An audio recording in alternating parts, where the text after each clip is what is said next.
Saudações aos telespectadores da TV AD Mossoró. Estamos em mais um programa Dinâmica do Direito. A pauta de hoje é direito tributário, reforma tributária e também recentes decisões do STF sobre a temática. Para tanto, nós temos aqui nos estúdios o advogado Dr. Aldenor Neto. Então, um assunto que pertine a toda a sociedade, não apenas ao cidadão, mas até também ao empresariado. Então, temática relevante. Não sai daí, voltamos já.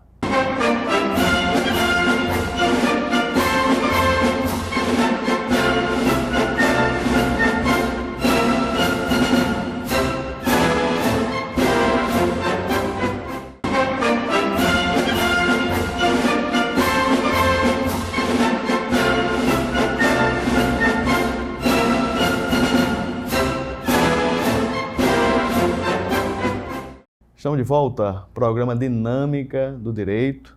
Primeira vez aqui nos estúdios, Dr. Aldenor Neto, ele que é graduado pela nossa querida UNP aqui de Mossoró, profissional que já tem uma referência no direito tributário aqui na nossa cidade. Dr. Aldenor, seja bem-vindo ao programa Dinâmica do Direito. Muito obrigado. Eu agradeço imensamente o convite, para debater sobre o direito tributário aqui, porque é um assunto que está muito longe do imaginário das pessoas, mas ao mesmo tempo muito perto da vida delas, Nós, a todo momento, estamos pagando tributo.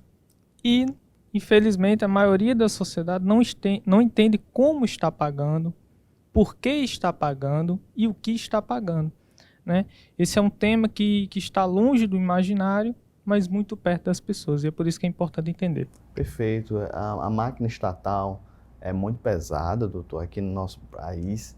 Nós temos entidades a níveis municipais, federal e a própria União em si. Então, é um assunto que pertine, vez por outra chega nas pautas previdenciáveis, dos previdenciáveis, mas infelizmente não teve um certo debruçamento que a sociedade brasileira merece.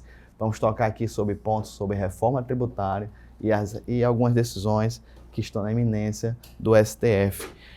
Doutor, a primeira pergunta, doutor Aldenor. O nosso sistema tributário é justo?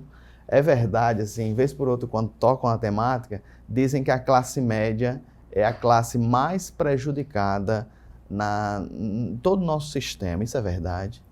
Vamos lá. Primeiro, se a gente for entender o que é tributo, a gente precisa ter vamos pegar pela etimologia da palavra, a gente vai pegar que tributo é, na verdade, um sacrifício, Você vai lembrar que o tributo, ele vinha das sociedades mais antigas, e às vezes era um pagamento que se fazia, inclusive, a Deus, e também aos governos. Então, o tributo ele nunca é bom de pagar. Por quê? Porque é um sacrifício. O sacrifício é algo que você está doando aquilo que lhe agrada, mas está doando por um bem maior.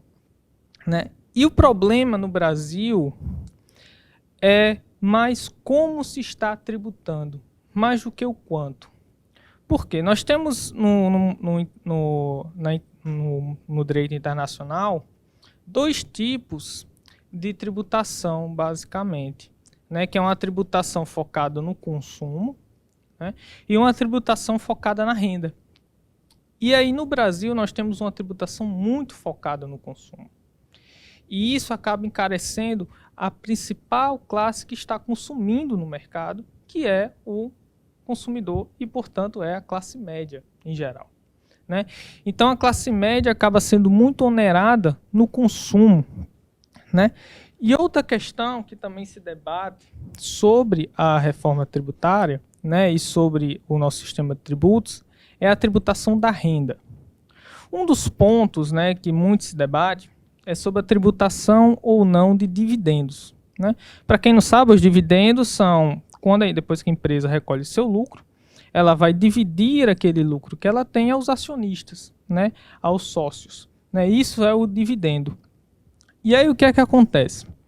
Quando esse dividendo é repassado aos sócios, se gostaria de fazer uma tributação. E aí a discussão de muitas pessoas é que é o seguinte, quando o trabalhador, o servidor público, enfim, a classe média em geral vai receber sua renda, ela é tributada, Vem lá um imposto de renda descontado na fonte. Só que o sócio, o empresário, quando ele vai receber o dividendo dele, ele não é tributado na fonte. Então, existe essa discussão, por exemplo, se esses acionistas, sócios, estão tendo, de certa forma, um benefício, né? E se é bom ou não existir esse benefício, né? Por quê? Porque muitos países cobram dividendos, com imposto sobre dividendos. E essa é uma discussão muito complexa no Brasil. Por que é complexa? Porque a carga tributária no Brasil sobre a classe empresarial já é muito alta. E aí se discute, beleza, pode não ser justo, mas será que nós devemos fazer isso? Quer dizer, será que nós já não temos uma tributação excessiva sobre a classe empresarial e que, portanto, nós poderíamos, de certa maneira, isentá-los desse imposto sobre os dividendos? Então veja que a discussão é extremamente complexa e passa por interesses de muitas pessoas, né? Com certeza a classe empresarial não está interessada em pagar mais um tributo, né? Mas ao mesmo tempo você vai ver organizações sociais que discutem, né, a possibilidade da instituição desse tributo sobre dividendos. O senhor falou aqui do empresariado. Se discute, uma das reclamações do empresariado é que a burocracia, a carga tributária sobre eles, sobretudo as empresas assim, fora do Simples Nacional, são de maneira complexa de você, muitas vezes tem não apenas contador, mas tem que ter também até mesmo um advogado tributarista para fazer esse tipo de assessoria. Como o senhor vê assim, esse tipo de suporte, infelizmente, que o empresariado brasileiro, essa carga que é colocada nos ombros do empresário, doutor, deve ter uma melhor reflexão? Olha, nós estamos tocando aqui num dos pontos mais relevantes da reforma tributária, né? Por quê? Porque quando eu vou investir em algum local, ou seja, você é pessoa comum, ganhou um precatório, ganhou um RPV, tem um dinheiro para você e você pensa assim, vou investir esse dinheiro. O que é que eu vou fazer com esse dinheiro? Se você não for inventado em gastá-lo, né, com qualquer coisa, e você quiser investi-lo, qual é a principal coisa que você irá ficar preocupado? É com a previsibilidade. Ou seja, eu quero ter a garantia de que eu irei investir esse dinheiro e terei retorno. No Brasil, essa previsibilidade é sempre muito complexa de se falar. Por que eu digo isso? Porque o nosso sistema tributário ele está tão bagunçado, né, que torna, primeiro, uma judicialização excessiva do direito tributário. Nós temos discussões aí sobre direito tributário imensas no Poder Judiciário. Nós vamos discutir uma delas aqui, né? E isso causa imprevisibilidade, porque você nunca sabe o que o juiz vai dizer. Você nunca sabe. No direito, nós nunca estamos discutindo alguém que tem direito e alguém que não tem direito. Nós sempre estamos discutindo quem tem o direito melhor. E você não sabe quem dali vai sair ganhando. Então, isso é um ponto de imprevisibilidade. E isso dificulta o investimento. Porque o empresário vai pensar, é mais fácil ter lucro nesse local onde o sistema tributário é bagunçado, onde ninguém sabe o que é de ninguém, onde ninguém sabe como se vai tributar isso aqui, ou é melhor eu investir o meu dinheiro num país que tem um sistema tributário mais organizado, que eu sei exatamente quanto eu vou pagar, onde eu vou pagar, com quem eu vou pagar, com quem eu vou tratar, se eu atrasar eu vou pagar tanto. Então essa é uma questão central da reforma tributária, né? Essa desorganização do nosso sistema. Vamos aqui dar um exemplo, certo, para você. No Brasil, nós temos os impostos sobre o consumo e nós temos dois principais, que é o ISS, que é o Imposto sobre Serviço, que é cobrado pelo município, e nós temos o ICMS, que é o Imposto sobre Mercadorias, né? E, em tese, sobre bens, né? Ou seja, o nosso sistema tributário separa bens e serviços. Isso é um problema? Talvez no século XX não fosse, mas no século XXI é um problema enorme. Porque hoje eu tenho uma dificuldade muito grande de separar o que é um bem de um serviço. Na verdade, muitas vezes existe o que a gente chama de serviço misto, que é quando o serviço se confunde com o próprio produto. E aqui eu vou dar um exemplo a você. Veja, por exemplo, a questão do software. Antigamente, você ia numa loja, né, numa loja qualquer, e você comprava um CD-ROM e colocava no seu notebook, no seu computador, e ali você adquiria o software daquela empresa. Né? Hoje não é mais assim. Hoje ninguém vai a uma loja, compra um CD e coloca no computador para ter um software. Hoje você vai num site, lá você assina um contrato de licenciamento, baixa esse programa e instala no seu computador. E aí eu pergunto, essa empresa forneceu a você um serviço ou um bem? Aí que está a questão. E por que isso é complicado? Porque esse empresário, do mesmo jeito que você não sabe, o empresário também não sabe. E aí ele fica se perguntando, eu vou ter que pagar ISS sobre isso que eu vendi? Ou ICMS?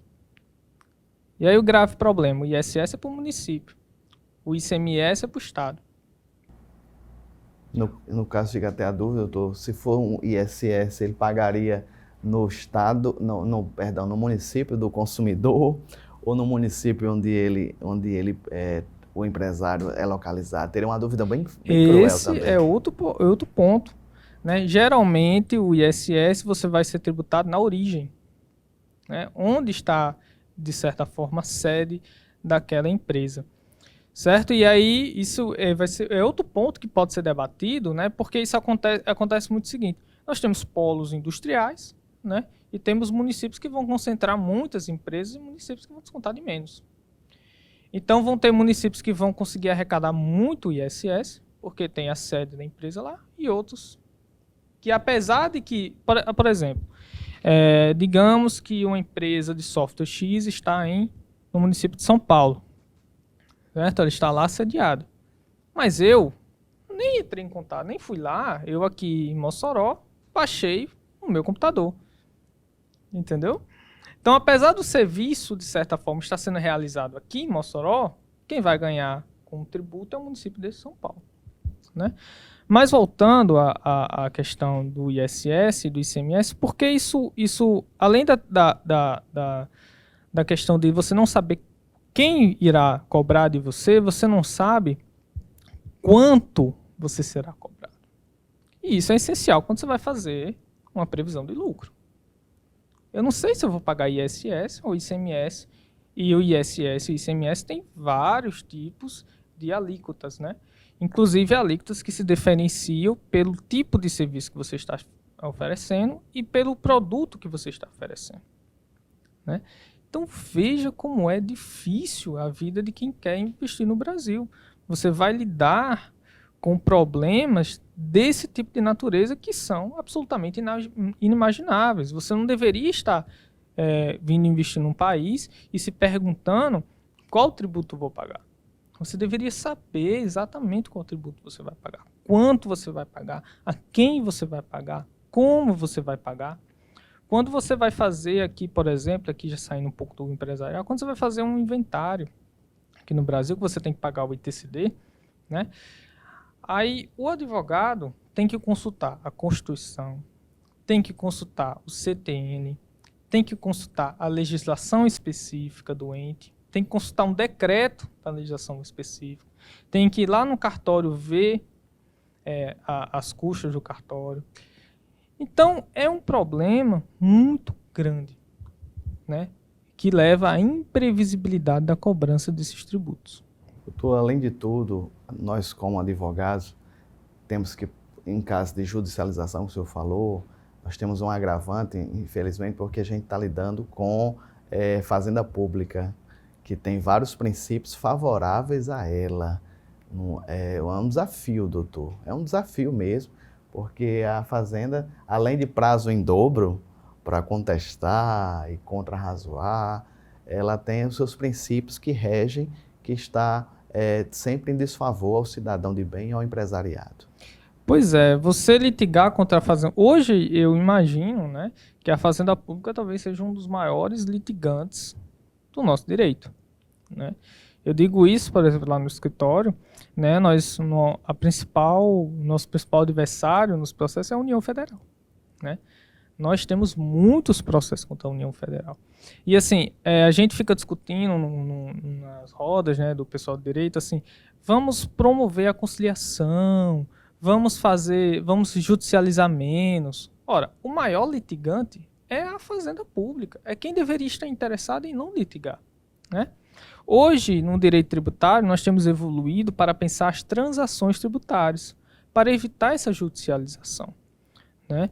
Então, por exemplo, a Procuradoria Geral da Fazenda, da União, tem publicado editais, certo? Para que o contribuinte possa fazer transações, e essas transações podem ser tanto das teses tributárias, né? Nós temos hoje, por exemplo, uma tese muito famosa, que é a exclusão do ICMS da base de cálculo do PIS e COFINS, né? Que é a chamada tese do século.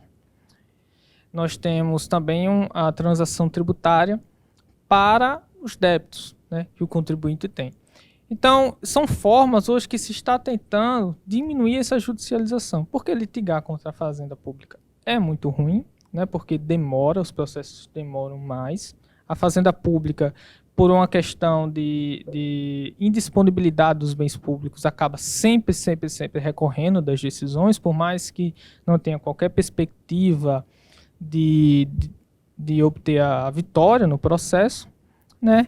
E aí os processos se arrastam a fio, né? E para receber o valor que você tem direito, você ainda irá enfrentar o precatório, o RPV. Estamos conversando aqui com o Dr. Aldenor Neto, ele que é advogado, que atua no direito tributário aqui na cidade de Mossoró, nos ajudando a entender temas sensíveis. No próximo bloco, doutor, eu queria levantar aqui uma questão que não é apenas atual, do 2022, que é a questão do imposto único. Uma candidata tinha levantado uma pauta sobre essa e eu queria conversar com Vossa Excelência no bloco posterior. Então não sai daí, voltamos já.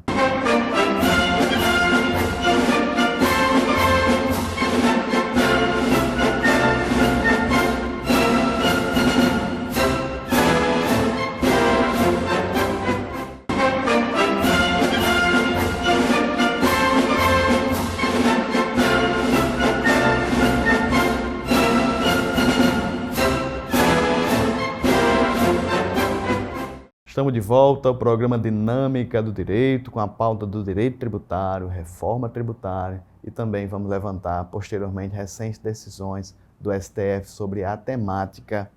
Mas nesse bloco, doutor, eu quero retornar a um ponto que me chamou a atenção. Uma das presidenciáveis levantava a bandeira do imposto único. Ela dizia a maneira de melhorar a questão do empresariado, do cidadão de bem, é ter apenas um imposto. Eu queria saber de Vossa Excelência se é viável, quais são as propostas, quais são os estudos sobre isso. O senhor falou aqui de ISS, ICMS, vários impostos a nível estadual, federal, para dizer alguns, mas são diversos impostos. Quando eu estudava, eu me lembro na cadeira de Direito Tributário, eu acho que era quase 30 impostos que nós estudávamos, debatíamos e conversávamos. E eu queria saber de Vossa Excelência sobre a questão do imposto único, se existe essa viabilidade ou era apenas bravata de presidenciável. Vamos lá. O imposto único está no centro das discussões da reforma tributária hoje no Brasil, né? Para deixar claro, no Brasil nós estamos debatendo a reforma tributária há muito tempo. Quem for consultar no site do Congresso Nacional, né, vai perceber lá que vão existir várias propostas, desde propostas de legislações ordinárias até propostas de emenda à Constituição para fazer a reforma tributária. Qual é a grande questão? Primeiro, que imposto único é esse? Né? Às vezes, no debate presidencial, ele talvez pudesse ser até um repensado debate presidencial, porque ele é muito superficial, né? O candidato, às vezes não é nem pela superficialidade do candidato em si, mas o candidato ali tem 3 minutos para estar discutindo o direito tributário, ele não vai conseguir debater de uma maneira clara e suficiente, né, que o tema pede. Então, qual seria essa questão do imposto único? A questão do imposto único seria a unificação de alguns impostos no Brasil, porque não tem realmente como você ter um imposto único geral, digamos assim, que tribute todas as situações tributáveis, né? Então, nós temos, em geral, 3 tipos de tributação, podemos pensar assim. Nós temos a tributação sobre o consumo, e aí eu poderia pegar os tributos como o IPI, como o ICMS, como o ISS. Talvez eu pudesse incluir aí a PIS e a COFINS, né? Nós temos o tributo sobre a renda, que em geral o maior expoente é o imposto sobre a renda, né? Tanto para pessoas jurídicas como para pessoas físicas. E nós temos os tributos sobre a propriedade, que aí vem o ITR, né? Nós temos o IPTU, nós vamos ter também o sobre transmissão, né? Que eu já citei aqui, por exemplo, o ITCD, e nós vamos ter o ITBI. Então veja que são muitos tributos. Então o que é esse IVA? Esse IVA seria a proposta de unificar alguns desses tributos. Uma das propostas mais interessantes que nós podemos pensar aqui de IVA seria a unificação do ISS com o ICMS. E aí nós geraríamos um imposto chamado de IBS, que seria o Imposto sobre Bens e Serviços, que seria uma espécie de IVA, porque eu estaria unificando, né, essa tributação, inclusive tirando do empresário aquela dúvida de quem eu vou cobrar, aliás, de quem vai me cobrar, de quanto eu vou gastar com esse imposto, né? Então veja que o IVA é uma proposta interessante porque ele busca simplificar o nosso sistema tributário, que está muito complexo e sem razão.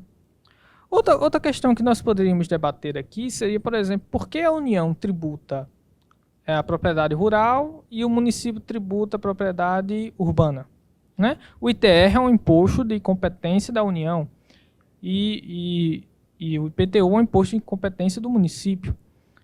E aí, por que não unificar esse imposto num só e trazer a competência para o município, né? Agora, por que essas propostas são tão complexas no Brasil? Como a gente estava dizendo aqui, estava conversando antes da gente entrar no áudio, eu disse, o Brasil não é a França. Né? Por que eu disse isso? Porque o Brasil é muito grande. Eu acho pedagógico, não sei se o nosso telespectador já viu, mas nas redes sociais tem um mapa, que é o mapa do Brasil, e cada estado do Brasil é representado como um país, né? Então, o RN seria, se eu não me engano, a Bósnia, a Bahia seria... Enfim, vários países estão dentro do Brasil. Então, isso leva à complexidade do nosso país e à complexidade da tomada de decisões. Ora, será que os municípios, por exemplo, têm interesse em unir o ICMS com o ISS? Por quê? Porque se uníssemos o ICMS com o ISS, por uma questão de que os estados têm maior... como é que eu posso dizer, estrutura para realizar essa cobrança, né? Não seria interessante transferir essa competência para os municípios. Então o IBS ficaria na competência dos estados e o município iria perder, né, a competência para arrecadar esse imposto. Será que o município está interessado? Será que os prefeitos, né, estão interessados em fazer isso? Muitos têm, inclusive. Por quê? Porque nessa proposta existe a repartição da receita, né? Ali a competência da Constituição, que a Constituição estabelece, é uma competência para arrecadar o tributo. Nada impede que o ente faça a distribuição, né, de acordo com a população, por exemplo, né? Isso também pode ser mudado. Então, veja como é complexa a situação, né? Existe também uma proposta, né, de unificação dos tributos que são cobrados sobre a renda da pessoa jurídica, né? Que são, por exemplo, o PIS e a COFINS, a contribuição social sobre o lucro líquido, que são impostos muito pesados que são cobrados sobre a renda da pessoa jurídica, né? E aí existe uma proposta para unificá-los num imposto que se chamaria CBS, né? Então isso também é uma espécie de IVA. E também existe uma proposta de unificar esses dois impostos que eu falei aqui, o IBS, que seria o ICMS mais o ISS, com a CBS e formar outro IVA, né? Só que como eu digo, o Brasil é um país muito complexo, né? Nós temos 27 governadores, mais de 5 mil municípios, nós temos um presidente da República, 81 senadores, mais de 500 deputados. Então, várias empresas que estão interessadas e engajadas nesse debate da reforma tributária, né? Então, é natural que se leve tempo. O que eu acho é que é uma pena que eu percebo, né, que a sociedade está pouco participativa nesse debate da reforma tributária. Muito se debate e pouco se sabe o que é, né? O IVA, por exemplo, eu imagino que tem pessoas que pensem, por exemplo, que o IVA seria um imposto único que você cobraria, por exemplo, a pessoa pagaria uma vez no ano aquele imposto e acabou. Não é isso, né? Não teria como fazer isso, né? Seria a unificação de alguns impostos para formar esse imposto, por exemplo, sobre o consumo, mais simplificado, mais previsível para o empresariado. Uma das questões que eu falei antes sobre a judicialização dos tributos, né, seria também muito amenizada com essa proposta. Por que eu digo isso? Porque muita da judicialização está levantada sobre a competência tributária, né? Para quem não sabe, competência tributária é um tema que está na Constituição, que é quando a Constituição dar àquele ente a capacidade de instituir aquele imposto, né? Tem entes que têm capacidade de instituir cada imposto que está listado na Constituição, né? E existe um debate sobre isso, né? E esse debate leva à judicialização excessiva, leva ao Supremo a estar todo momento tendo que decidir questões tributárias, o que não é bom, porque o judiciário é, por natureza, imprevisível. E eu entendo que, por exemplo, um IVA sobre os impostos sobre o consumo seria muito benéfico ao país, né? Porque, por exemplo, nós teríamos uma menor discussão de competência tributária sobre os impostos sobre o consumo, por exemplo. Doutor Aldenor, esse ano tivemos um debate que chegou à sociedade civil por conta dos combustíveis. O presidente da República teria dito que teria zerado ou diminuído os tributos federais, que restaria, jogou no colo dos governadores a questão de baixar o ICMS. O senhor acompanhou os debates, foi judicializado, muitos governadores levaram para o Supremo essa questão. Como o senhor acompanhou os debates? E, afinal, eu sei que o interesse era social e também visando também as eleições. Mas como o senhor acompanhou? E, afinal, quem estava... É muito difícil jogar essa pergunta para Vossa Excelência, mas eu vou tentar fazer da melhor maneira possível. Os governadores tinham um fundo de verdade na arguição deles, havia um prejuízo significativo nos seus impostos para a saúde e talvez educação? Olha, quando nós vamos olhar os impostos no Brasil, certo? Para melhorar o debate. Eu citei aqui vários impostos, certo? A maioria dos impostos que eu citei são de competência da União, certo? Então a União arrecada o imposto de renda, arrecada a contribuição social sobre o lucro líquido, arrecada o PIS/COFINS, arrecada o IPI, arrecada o ITR e assim vai. Vários impostos. Quanto estão para os estados e municípios? Pouquíssimos, né? E nós temos para os estados e municípios, por exemplo, para os estados nós temos dois principais impostos, são três, mas dois que eu imagino que sejam os impostos de maior importância para as finanças públicas do estado, que é o ICMS e o IPVA, né? Então, o que é que acontece? Você veja que já no início do debate, eu acabei de dizer a você uma informação importante. A União acaba arrecadando a grande maioria dos tributos no Brasil. E os municípios e os estados, que é onde está a vida brasileira propriamente dita, acabam arrecadando muito menos impostos. Então, esse é um problema que, inclusive, poderia ser enfrentado por uma reforma tributária. Certo? E aí onde está, para mim, o grande problema desse debate dos combustíveis é o debate que é feito de maneira rápida e que não é feita buscando um consenso. Veja, nós vivemos numa democracia. E democracia exige o debate, exige a discussão. E quanto melhor feita essa discussão, melhor serão os resultados desse debate, né? E da medida que nós estamos tentando traçar. Eu acredito que o grande problema nessa questão dos combustíveis tenha sido um debate rápido, certo? Que não se preocupou em ouvir e acolher a proposta dos governadores, certo? E que aí acabou gerando esse ruído. E isso é ruim tanto para o Poder Executivo Federal como para o Poder Executivo dos Estados. Por que eu digo isso? Porque os governadores, por exemplo, vão ajuizar ações.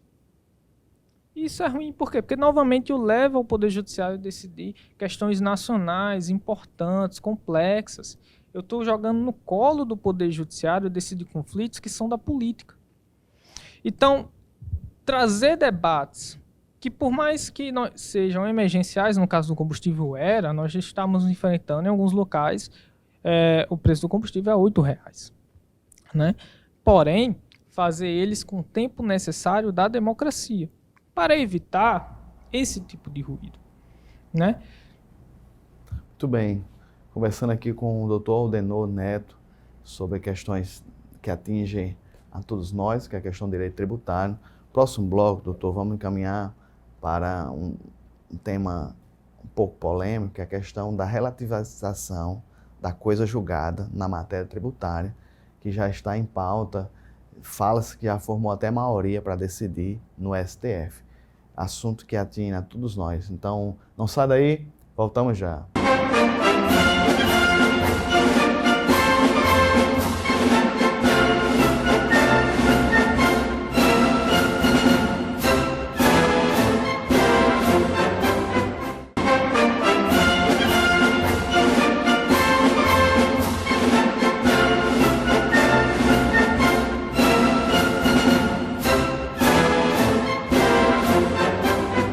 Estamos de volta com Dinâmica do Direito. A temática hoje é direito tributário, reforma tributária, mas também recentes decisões sobre a matéria tributária em si.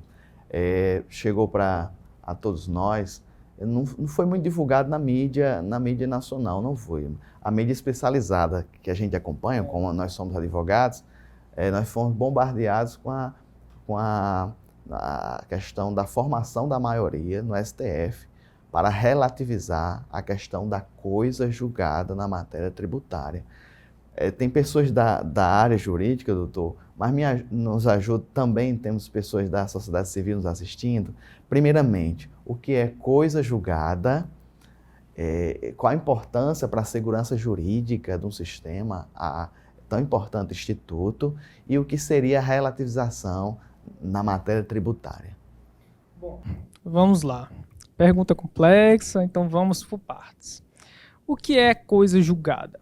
Se eu fosse falar em termos jurídicos, eu diria que coisa julgada é uma garantia fundamental do cidadão.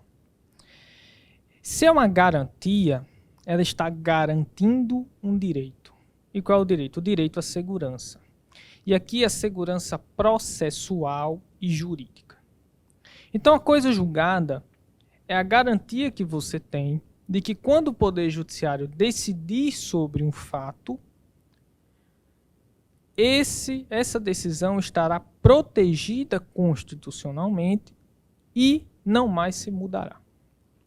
Então, isso é importante para que eu gere um ambiente de segurança jurídica, né? Então, imagine que eu e você aqui, vamos simplificar o debate, né? Se eu e você aqui a gente estivesse no trânsito, eu eventualmente causasse um acidente, você me buscaria na justiça, né, e cobraria de mim um valor, e o juiz decidisse sobre isso, né?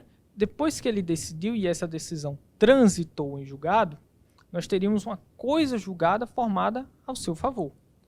E aí eu não poderia mais acionar o judiciário novamente para mudar o que o juiz disse sobre o nosso caso, né? Então, a importância da coisa julgada está em garantir segurança processual e jurídica, que é um direito fundamental do cidadão, né?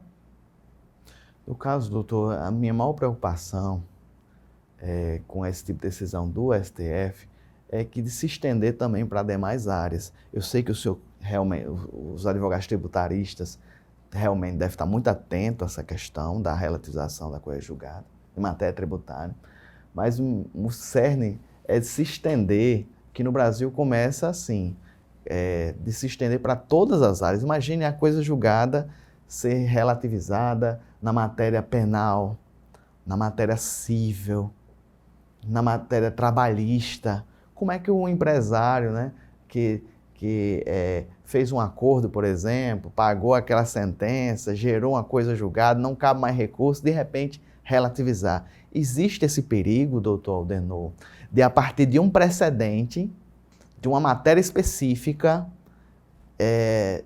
reverberar por todo um sistema jurídico?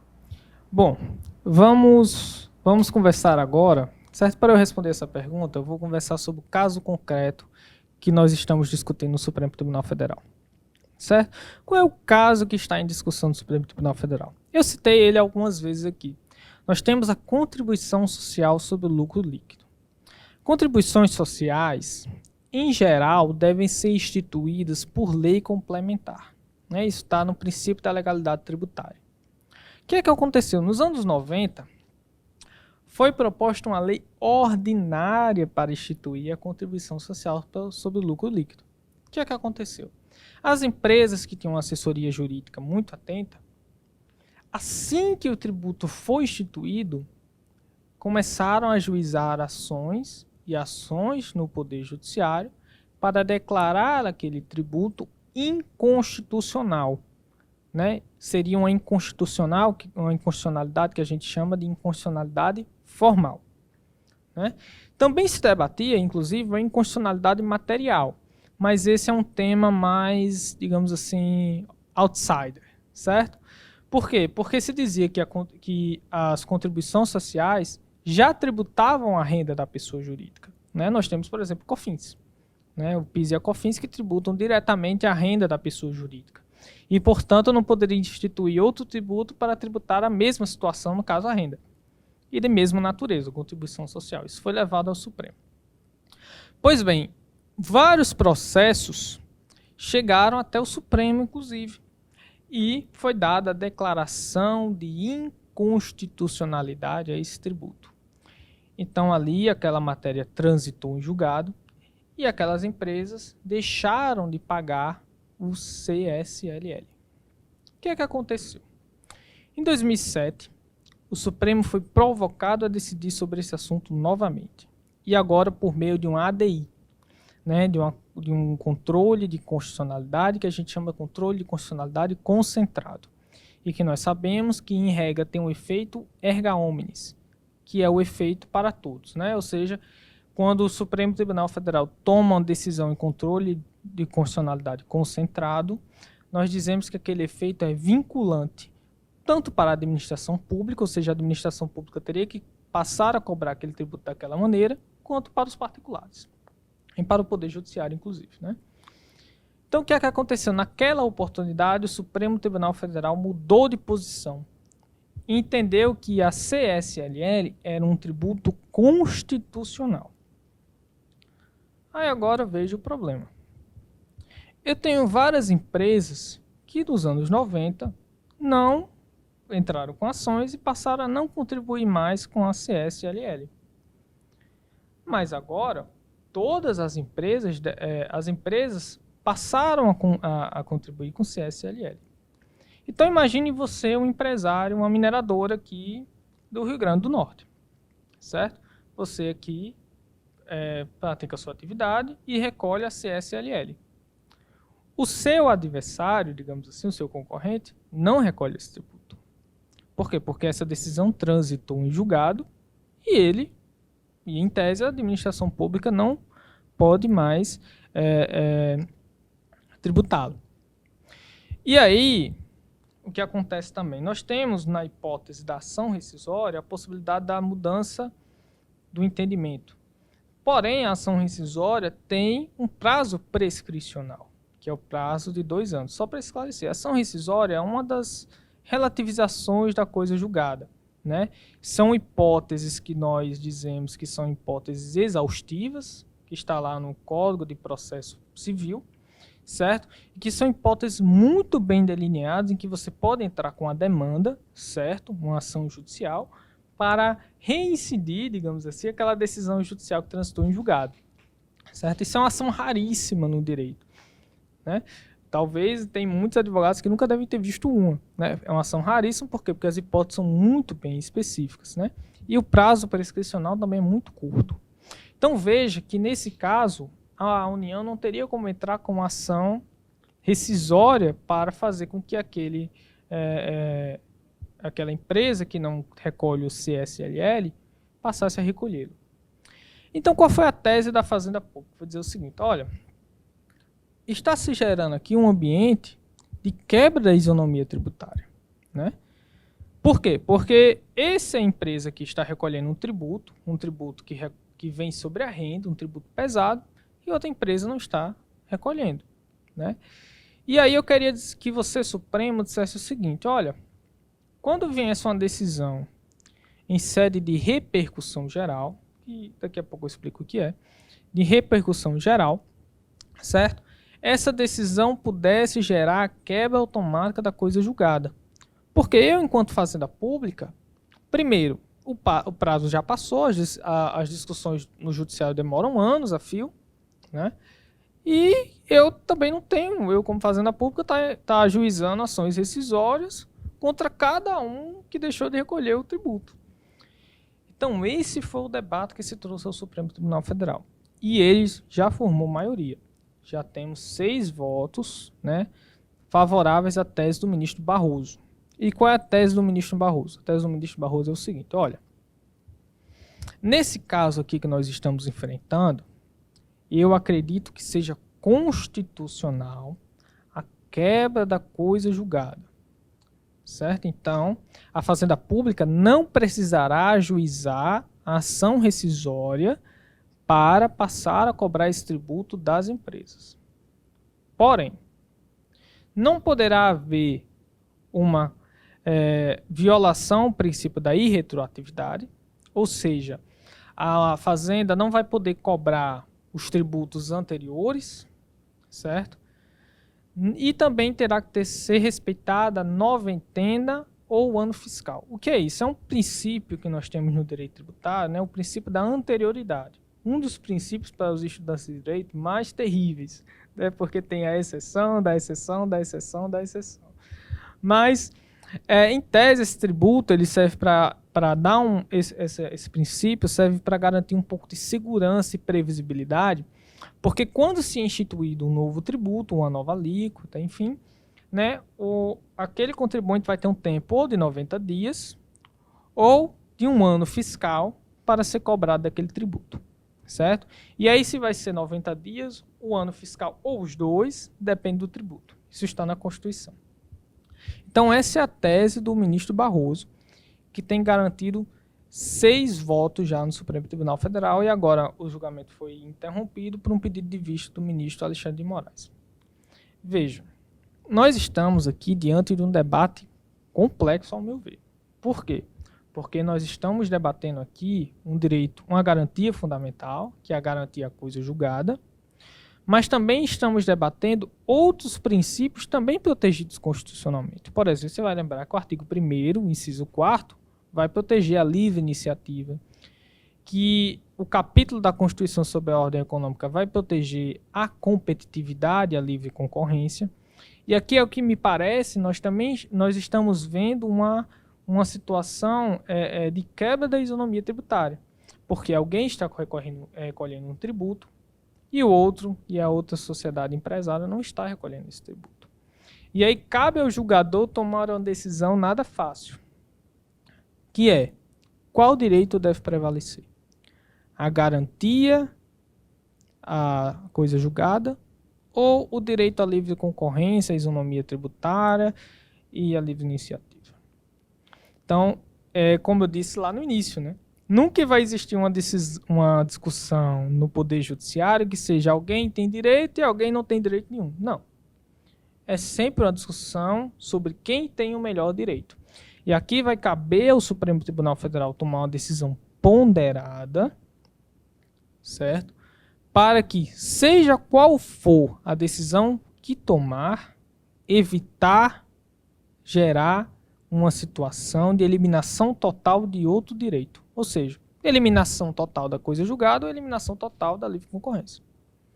E aí o que eu penso é que, poderia, o que eu penso, né, aqui minha opinião pessoal, enquanto jurista, nem enquanto advogado, mas enquanto jurista, é que a tese do ministro Barroso pode prevalecer. Por quê? Porque, pelo menos ali, nós temos a respeito à irretroatividade, ou seja, aquele empresário não vai ser cobrado, né, em tese dos 5 anos anteriores, né, e também a anterioridade noventena e a anterioridade do ano fiscal. Da maneira que o senhor fala, realmente é bem, no caso, ponderada realmente a decisão, mas, doutor, assim, a meu ver, essa questão bem mais complexa em relação à própria estrutura ou as competências do STF. Assim, a meu ver, eu acho muito contraditório uma decisão da década de 90 e ser revista nos anos 2000, 2007. Assim, os juízes, os ministros, uns se aposentaram, outros assumiram.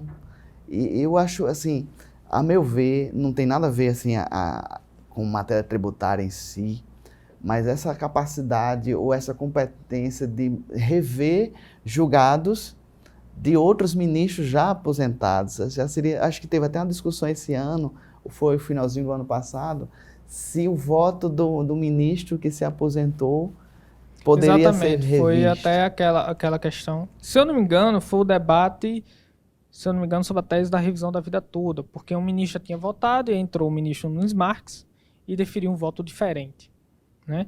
Se eu não me engano, foi sobre a revisão da vida toda. Mas veja, para mim, o grande problema está na forma que o Supremo Tribunal tem feito suas decisões. E aí, talvez seja uma questão até de mudar o regimento interno. Por que eu vou dizer isso? Porque nós vamos acompanhando no Supremo Tribunal Federal várias decisões 6-5. A decisão 6-5, que é a decisão 6-5? É 6 ministros votam de um jeito, 5 ministros votam de outro. Qual é o problema dessa decisão? O problema dessa decisão é que basta um ministro acordar com um modo diferente, que nós temos uma decisão totalmente diferente em matéria constitucional. Então, o que eu penso isso é uma possibilidade que nós devemos pensar como sociedade para garantir melhor segurança jurídica das decisões judiciais do Supremo Tribunal Federal. Seriam a prolação única de decisões unânimes. Como assim?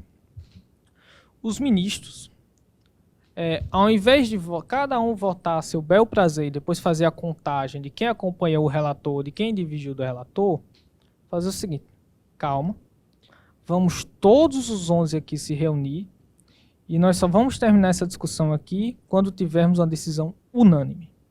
Por quê? Porque desse jeito nós teremos uma possibilidade de mudança de entendimento menor. Veja, por exemplo, o caso que, para mim, é o caso mais gritante do prejuízo do modelo atual, que é o caso da prisão em segunda instância. Nós acompanhamos com muita tristeza, né, o Supremo Tribunal Federal mudar de entendimento várias vezes. Tristeza tanto para quem é a favor quanto para quem é contra a prisão em segunda instância. Por quê? Porque, ora, nós tínhamos uma decisão que dizia que a prisão em segunda instância era constitucional, ora, nós tínhamos uma decisão que dizia que a prisão em segunda instância era inconstitucional, aí solta todo mundo. E ora, nós tivemos a mudança desse entendimento de novo, e nós tivemos esse entendimento num momento político muito conturbado, né, que chegou a envolver a prisão do presidente eleito agora, Lula, né, e que aí piora, porque para o cidadão, o Supremo está tomando uma decisão assim, ele está tomando uma decisão para favorecer ou desfavorecer fulano. Então, piora ainda mais a situação. Então, penso que talvez fosse o caso de repensarmos o modelo de decisões do Supremo Tribunal Federal. Doutor Odenor, tenho que chamar o intervalo, o assunto se estender um pouquinho, mas no próximo bloco, além das considerações finais, vamos tentar colocar os pingos nos is de cada ponto relativo a esse. Voltamos já!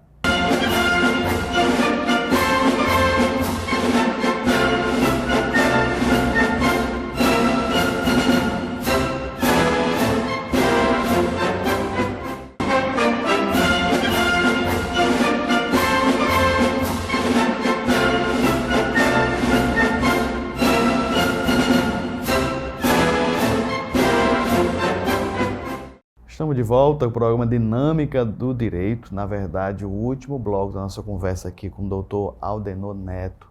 Temas sensíveis como reforma tributária e também falamos aqui, inclusive, de decisões recentes que formou maioria e vai tocar, inclusive, institutos importantíssimos como a coisa julgada. Doutor, já tentar encaminhar o tema, tentar ser o mais sucinto possível.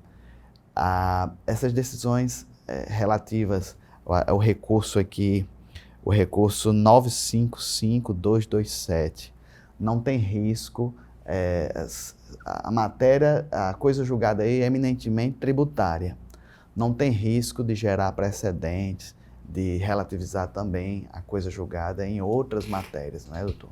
Olha, quando estamos debatendo o precedente, né, a jurisprudência, nós temos uma técnica no direito que nós chamamos de distinguish. Né? O que é o distinguish?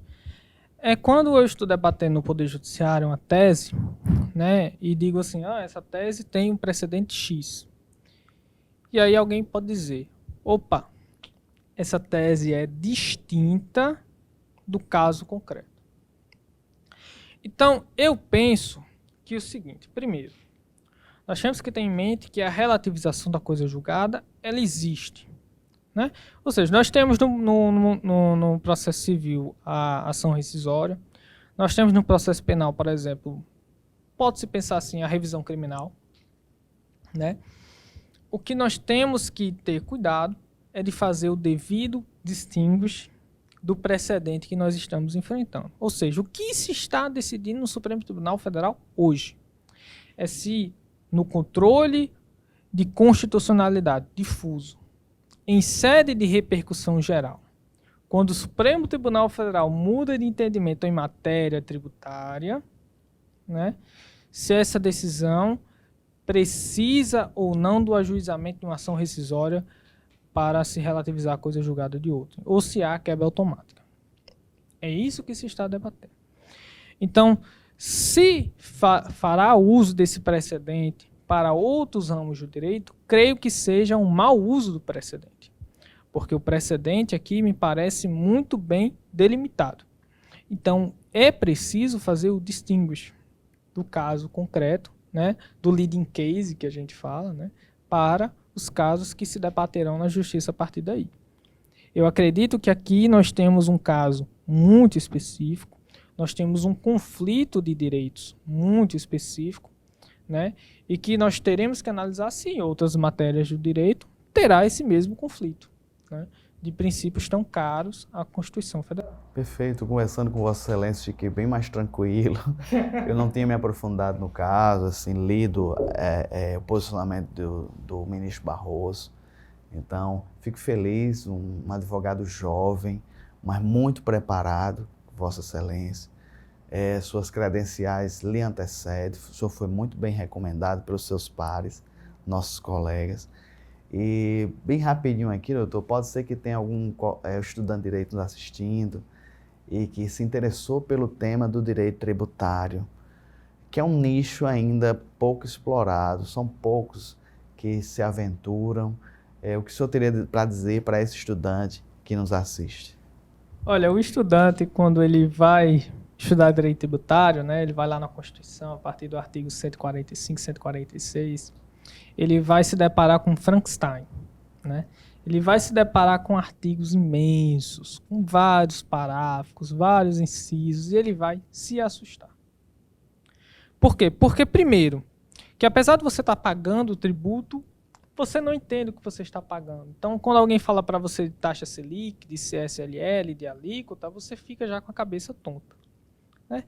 E como eu disse lá no início, né, do nosso debate aqui, nosso sistema tributário é muito desorganizado, é muito burocrático, falta coesão.